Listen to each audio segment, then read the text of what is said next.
Thomas Edison जगातला सर्वात मोठा सायंटिस्ट होता. त्याचं स्वप्न होतं लोकांच्या जीवनात उजेड आणणं. त्याने हजारो प्रयोग केले, कधी वायर फुटली, कधी बल्ब जळाला, कधी संपूर्ण मशीन नष्ट झालं. पण एक दिवस सगळ्यात मोठा धक्का बसला. त्याची संपूर्ण प्रयोगशाळा आगीत जळून खाक झाली. जवळपास 20 वर्षाचं काम एका रात्रीत संपलं. त्याचा मुलगा रडत त्याच्याकडे धावत गेला. बाबा, सगळं संपलं, काय करायचं आता? सगळे घाबरले, निराश झाले. पण एडिसन मात्र शांतपणे त्या जळालेल्या प्रयोगशाळेकडे पाहत होता आणि चेहऱ्यावर एक हसू होतं. त्याचा मुलगा विचारतो, बाबा तुम्ही हसताय का? एडिसन म्हणाला, बघ बाळा, निसर्गानं माझं सगळ्यात चुका जाळून टाकल्या आहेत.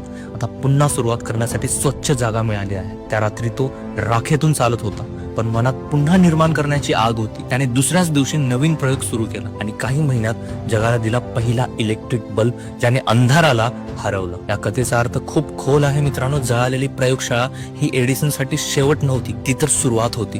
कारण जिथं इतरांना एंड दिसतो तिथे विजेते ऑपॉर्च्युनिटी पाहतात. कधी कधी देव सगळं तोडतो जेणेकरून तू पुन्हा स्वतःला नव्याने घडवू शकशील. म्हणून लक्षात ठेव, जर तुझं आयुष्य आज राख झालं असेल तर घाबरू नको. कदाचित उद्या तिथूनच प्रकाश जन्म घेईल. जर ही गोष्ट तुझ्या मनाला भिडली असेल तर कमेंट मध्ये तुझं मत सांग. आणि या काम एका रात्रीत संपलं. त्याचा मुलगा रडत त्याच्याकडे धावत गेला. बाबा, सगळं संपलं, काय करायचं आता? सगळे घाबरले, निराश झाले. पण एडिसन मात्र शांतपणे त्या जळालेल्या प्रयोगशाळेकडे पाहत होता आणि चेहऱ्यावर एक हसू होतं. त्याचा मुलगा विचारतो, बाबा तुम्ही हसताय का? एडिसन म्हणाला, बघ बाळा, निसर्गानं माझं सगळ्यात चुका जाळून टाकल्या आहेत.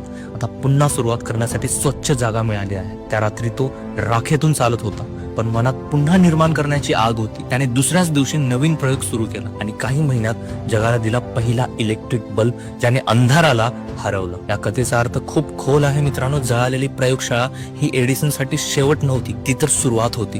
कारण जिथं इतरांना एंड दिसतो तिथे विजेते ऑपॉर्च्युनिटी पाहतात. कधी कधी देव सगळं तोडतो जेणेकरून तू पुन्हा स्वतःला नव्याने घडवू शकशील. म्हणून लक्षात ठेव, जर तुझं आयुष्य आज राख झालं असेल तर घाबरू नको. कदाचित उद्या तिथूनच प्रकाश जन्म घेईल. जर ही गोष्ट तुझ्या मनाला भिडली असेल तर कमेंट मध्ये तुझं मत सांग. आणि या रीलला नक्की सेव्ह करून ठेव, कारण तुला रोज आठवेल की अपयश म्हणजे संपणं नाही, तर ते म्हणजे नव्याने उजळणं.